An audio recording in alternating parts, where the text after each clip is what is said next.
patients of Asian descent also have very dark earwax. So one of the reasons why you can have dark earwax is the wax can oxidize if it's been in their ear for a long time. No doubt that's one of the reasons why this patient has very dark earwax, but I've also just noticed patients of Asian descent also, it's just their natural shade, if you like, of wax. Also, another anecdotal finding, I don't know whether there's any empirical truth behind it, but a lot of Asian patients also have a lot of cilia, a lot of hair at the entrance.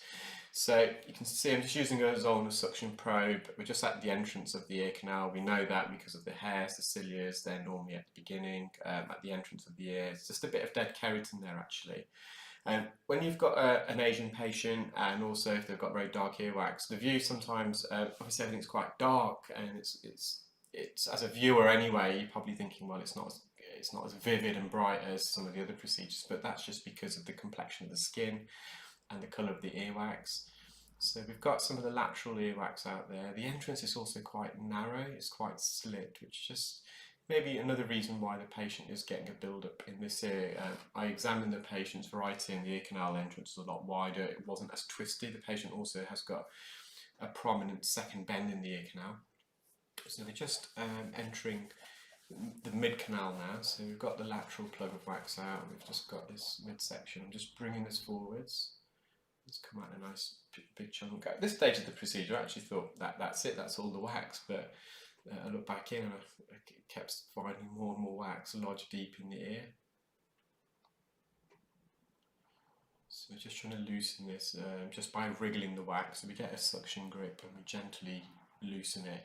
You do have to be careful when you're extracting wax from deep in the ear canal, because if the wax is a bit hard, when you apply pressure with the suction probe, you could inadvertently impact that further into the ear canal. It can almost be pushed and forced deeper against the eardrum, which can be a bit uncomfortable for the patient.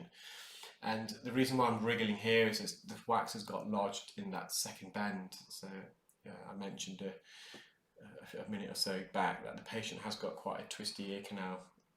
So we generally have two bends in the ear. We have the first bend, which is about 1 centimetre, probably less than that actually, about 0.5 centimetre into the ear canal, up to 1 centimetre, and the second bend is a further centimetre. And this wax is just lodged in the bend, so I'm just trying to wriggle it forwards.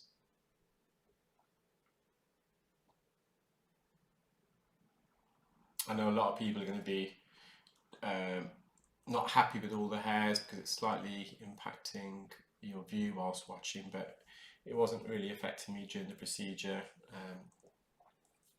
hence why we've not plucked them. Some people often ask, if you trim hairs or pluck them, could that be a long-term treatment? Possibly, if that is the cause behind the earwax buildup. I don't think that is for this patient. These hairs will just grow back quite quickly anyway, so I think actually I've answered my own question. So I think if you regularly trim your hairs at the entrance of your ear canal, it's only going to grow back, and it's going to grow back a lot quicker than your ear secretes wax, so I don't think it's actually going to make much difference. So again, I've brought this right to the entrance now. I was actually joking with the patient at this stage. As I said, it's almost like I feel like I'm being a midwife trying to bring this baby through the entrance of the ear, and I can see its head. And a bit of a laughing giggle together. So I think I'm going to use an ear hook because the entrance is a bit narrow and twisty. It's a bit difficult getting the instruments in and into the right position, but just dissecting this into smaller pieces. So we've got a bit of wax out there. And there's no real opening for me to insert this hook in, so I'm just gliding it anteriorly. So anteriorly means at the front, facing the nose basically. That's anterior, posterior is the back. Just gliding it in, rotating the ear hook whilst it's in the ear so we can break up the wax into smaller pieces. Because I've kind of dissected that wax, I just went back in with the Zollner suction probe to see, now that I've dissected it, will it wriggle out of the ear canal.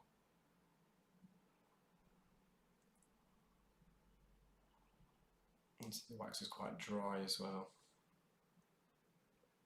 which is another common occurrence with, let's say, patients from the Far East and also some Asian descent patients. The wax can be a bit drier.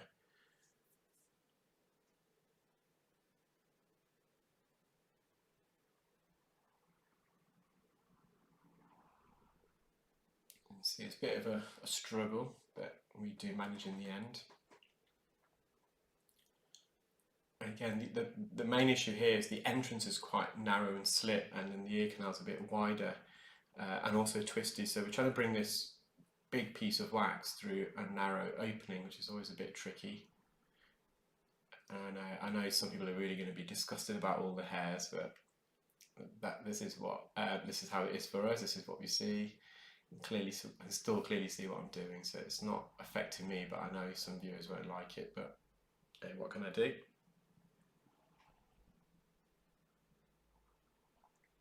So I've just gone back in with the ear hook.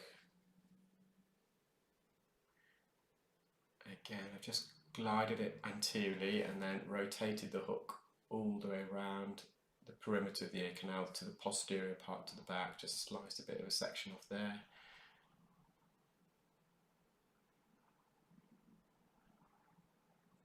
So we can apply some pressure to the ear hook and the outer third of the ear canal, because the outer third is made up of cartilage. It's not sensitive. The inner 2/3, the ear canal is made up of bone, so if you do make contact with the bony part of the ear canal, it can be very uncomfortable for the patient. But laterally near the entrance, well, it's not too bad. Again, just got chiseled another piece out.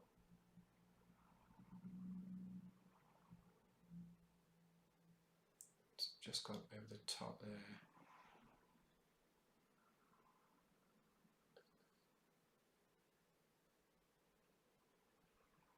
Got another segment out.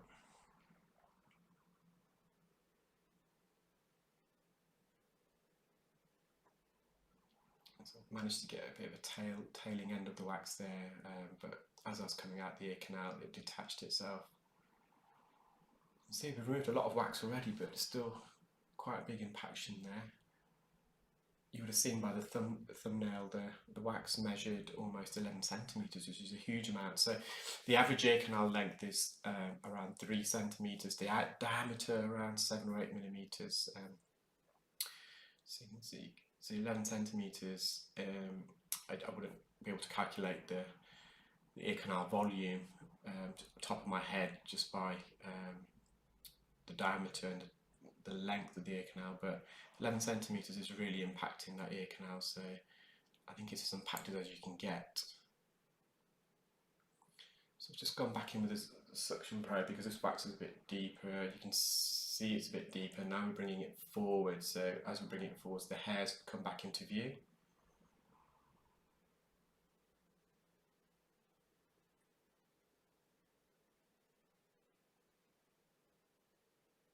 With forceps, the wax was a bit dry, but it was a bit crumbly, so forceps would have just cut through it like scissors, a bit like the ear hook. The ear hook was slicing, dicing the wax, and forceps would have done the similar thing, hence why I've not used it.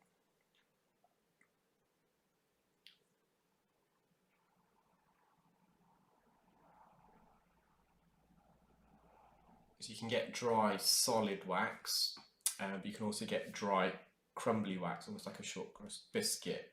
It just crumbles, although it's dry, it's crumbly. Then you can get other types of wax, which is like a stone and it holds its shape. So forceps are sometimes better with that consistency of wax, but when it's crumbly, you're just going to grip onto it and yeah, just slide straight through it. Hi, sorry there, I just had my phone ring, so just back to the procedure, and again we're just using this on the suction probe, just reeling it out. You can see a white patch there on the left hand side, so that's just a bit of dead keratin. That's another piece, and I thought, yeah, and that's all the wax there. See the tympanic membrane slightly retracted, you can see the incus, the middle bone there. Procedure is all but done, just a bit of dry skin wax on the coat, so I was just hovering over to see if it comes off easily, and any bits that did I just decided to remove, but The rest of it I left. I'm going to attach a fine end gauge in a moment just to see if I can get some off the posterior canal wall. So it's not always necessary to move dead skin. We all have dead skin in our ear, and naturally shed. We also have a bit of wax coating the ear canal, and that's healthy. I think some of you will be surprised if you were able to look in your own ears just to see how much wax you've got on your own canal walls. Wax it has antimicrobial properties because of the acidity. It helps repel insects entering the ear. It lubricates the skin to prevent it from drying and cracking because it's a bit oily. And it's sticky, so any foreign particles, dust, pollen that enter the ear stick to the wax, and as the wax naturally migrates, it comes out with it. So it's just, again, I'm just hovering over anything that I can hover over and it comes off easy. I decided to remove, so we got a bit of skin off there, but there is a bit left, just really posteriorly. There we are. That didn't really come off, so I just decided to leave it. It's not occluding the ear in any way. Patient, as you can imagine, was over the moon, relieved. He could now hear again from his left side. And I've just got some images here. So that is in millimeters. So it's just shy of 11 centimeters. Done it in inches as well. So I think that's 4.24 if you round it off. And this is right up there. So this is one ear. My previous record, I think it's 650 milligrams, but this is just under half a gram in one ear. And these are some still images of the wax laid out on the tissue during the procedure. I hope you enjoyed that video, guys. Feel free to, if you're watching on YouTube, subscribe, like the page, select the bell icon so you'll get notified as and when I upload new videos. And I'll try and upload some new videos during the weekend. Take care, guys. Have a nice evening.